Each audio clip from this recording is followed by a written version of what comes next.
اگر ایک طرف نبی کے صحابی کی بات آئے، دوسری طرف کسی ولی، کسی کتب ابدال کی بات آئے، کسی عالم صوفی کی بات آئے، وہ سارے صوفیوں کی بات، علماء کی بات، اکتاب کی بات ہیٹ ہوگی اور نبی کے صحابی کی بات اوپر ہو جائے گی۔ وجہ کیا ہے کہ صوفی کا ایمان کسی عالم کی واز کا مرہون منت، کسی کا ایمان کسی متقی کی مجلس اور محفل کے مرہون ملت، اور صحابی کا ایمان نبی کے چہرے کے دیدار کا مرہون منت۔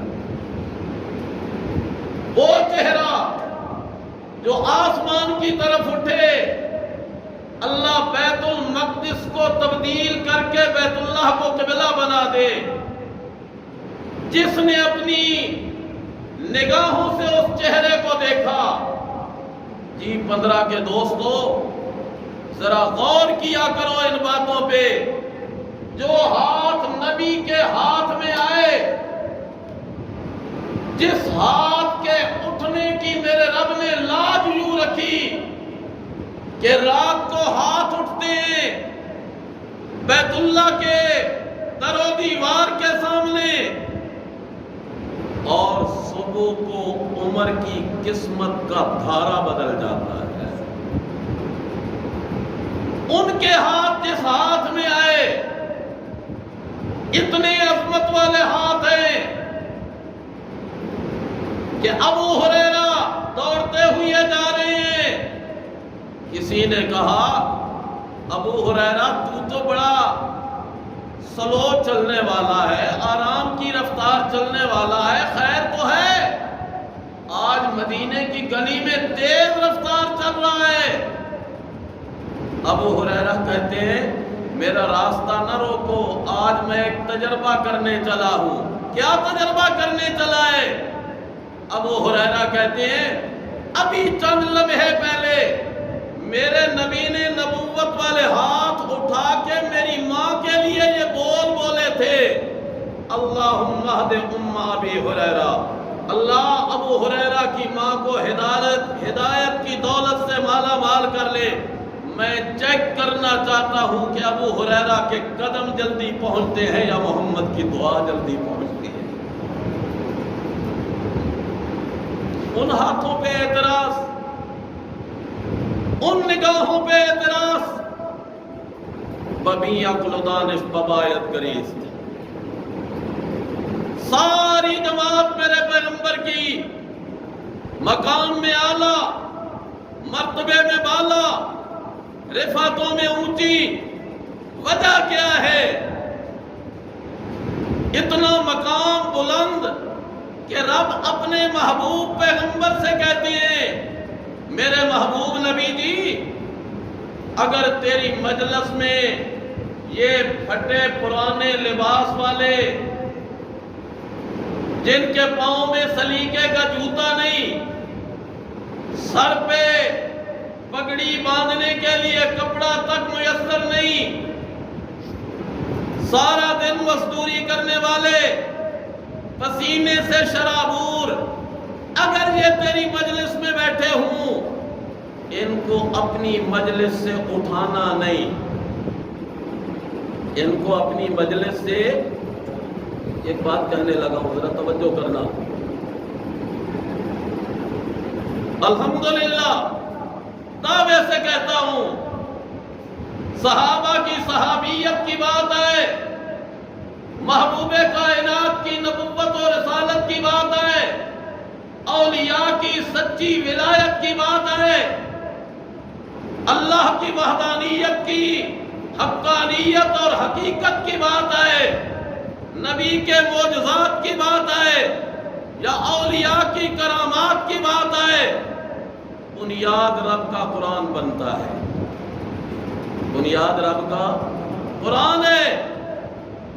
پھر محبوب کائنات جناب محمد الرسول اللہ کا فرمان ہے، صلی اللہ علیہ وسلم، زندگی پہ کوئی بھروسہ نہیں۔ پلے باندھ لو یہ بات، قرآن اور نبی کا فرمان ایک دوسرے کے خلاف ہیں نہیں، تھے نہیں، ہو سکتے نہیں۔ سمجھ بھی آئی کہ کوئی نہیں؟ ہاں، بس روایتی باتیں سننے کی عادت چھوڑو، دلوں میں بات مضبوط کرو۔ جو رب کا قرآن کہتا ہے وہی میرے مصطفیٰ کا فرمان کہتا ہے۔ وجہ کیا ہے؟ کہ مصطفیٰ کو مصطفیٰ بنانے والا میرا رب ہے، اور قرآن کو اتارنے والا بھی میرا رب ہے۔ ڈپٹی نبوت کے پیغام کے پہنچانے کی لگانے والا بھی میرا رب ہے، اور میرے مصطفیٰ جناب محمد کریم نے ڈپٹی ادا کی نہیں، ادا کرنے کا حق ادا کیا۔ ادا کی نہیں، ادا کرنے کا حق ادا کیا، اور اس کی گواہی کون دے رہا ہے؟ صداقتوں کا پیکر ابو بکر گواہ ہے، عدالت کا مجسم عمر گواہ ہے، حیا کا پیکر عثمان گواہ ہے، شجاعت کا مجسم علی گواہ ہے، اسلامی سیاست کا نقیب امیر معاویہ گواہ ہے، شریعت محمدی کی فقہ کا امین عبداللہ ابن مسعود گواہ ہے، نبی کی سنت کا سچا عامل عبداللہ ابن عمر گواہ ہے، نہیں 1,00,000 سے زیادہ صحابہ گواہ ہیں۔ کہو سبحان اللہ۔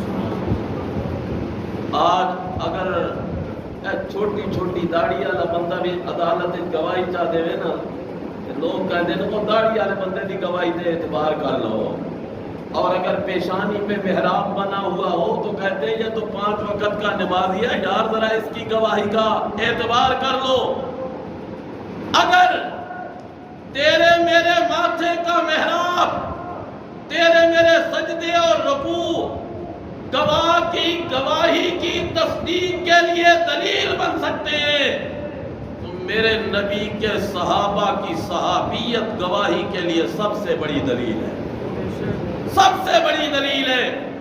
جب میرے محبوب پیغمبر نے اپنے آخری خطبے میں پوچھا تھا، میرے صحابہ انتم تسألون عنی فما انتم قائلون، تم سے میرے بارے ایک اضافی سوال ہونا ہے قیامت کے دن، اپنی نمازوں کے بارے ضرور سوال ہوگا، روزے حج زکوٰۃ کے بارے ضرور سوال ہوگا، زندگی کی گزران کے بارے ضرور سوال ہوگا، علم پہ عمل کے بارے ضرور سوال ہوگا، لیکن تم تو میرے نبی کے یار ہو، تم سے ایک اضافی سوال ہونا ہے، اور وہ سوال میں محمد کے بارے میں ہونا ہے۔ بتاؤ ذرا کیا جواب دو گے؟ صحابہ ایک نہیں، 2 نہیں، 1,00,000 سے زیادہ صحابہ عرفات کا میدان، میدان بھی کون سا؟ عرفات کا میدان، بیک زباں ہو کے کہہ رہے ہیں کُنَّا نَشْهَدُ أَنَّكَ قَدْ بَلَّغْتَ وَأَدَّيْتَ وَنَصَحْتَ، مسلم شریف۔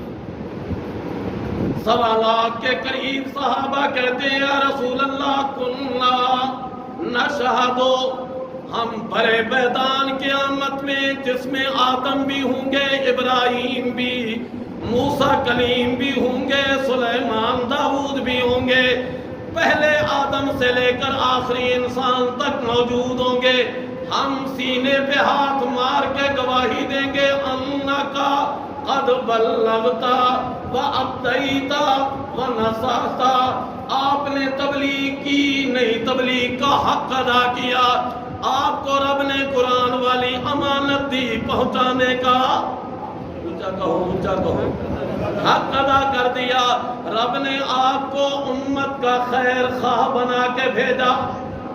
سبحان اللہ، سبحان اللہ۔ رب کا تو مقابلہ ہی کوئی نہیں ہے بھائی، لیسا کمثلہ شیء، اس کا تو مقابلہ ہی کوئی نہیں، لیکن کائنات انسانی میں انسان کو انسان پہ پیار ہوا کرتا ہے، ماں کو اولاد پہ شفقت ہوا کرتی ہے، باپ کو اولاد سے محبت ہوا کرتی ہے۔ یقیناً یہ قلب کا تعلق ہے، اور یہ محبت ہے میرے رب نے ودیعت کر رکھی ہے ہر انسان میں۔ انسان تو انسان رہے، جانوروں میں بھی رب نے محبتیں رکھی ہوئی ہیں، لیکن ساری محبتوں کو جمع کر دیا جائے میرے محمد کو، جو اپنی امت سے محبت ہے، اس کا مقابلہ نہیں ہو سکتا۔ لیکن ذہن میں رہے کہ رب کی محبت کا مقابلہ نہیں، سمجھ آئی؟ رب کی محبت کا مقابلہ نہیں۔ رب تو رب ہے، وہ رحیم ہے، رحمان ہے، غفار ہے، ستار ہے، قہار ہے، جبار ہے، مومن ہے، مہیمن ہے، عزیز ہے، متکبر ہے۔ سبحان اللہ، کہو سبحان اللہ۔ وہ تو شریکوں سے پاک ہے، نہ کوئی نبی اس کا شریک، نہ کوئی ولی اس کا شریک، نہ کوئی جن اس کا شریک، نہ کوئی ولی اس کا شریک، نہ کوئی فرشتہ اس کا شریک۔ وہ تو شریکوں سے پاک ہے، اس کی تو مثال ہی نہیں دی جا سکتی۔ میں بات کر رہا ہوں مخلوق خدا بندی میں، مخلوق خدا بندی میں جتنا محبت اور پیار میرے نبی کے دل میں امت کا رب نے بھرا ہے، اتنا پیار محبت کسی کے دل میں نہیں۔ عقیدے کی بات ہے، عقیدے کی بات ہے، پھر کہتا ہوں عقیدے کی بات ہوئے۔ یا رسول اللہ، اللہ نے آپ کو امت کا خیر خواہ بنا کے بھیجا، وَنَصَحْتَ، آپ نے خیر خواہی کی نہیں، خیر خواہی کرنے کا حق ادا کر دیا۔ یہ کون گواہی دے رہے ہیں؟ بولو بولو بولو، کون گواہی دے رہے ہیں نبی کے؟ اور ایک دو یا لاکھ سے زیادہ؟ لاکھ سے زیادہ صحابہ گواہی دے رہے ہیں۔ مسجد نبوی مسجد حرام میں دے رہے ہیں یا عرفات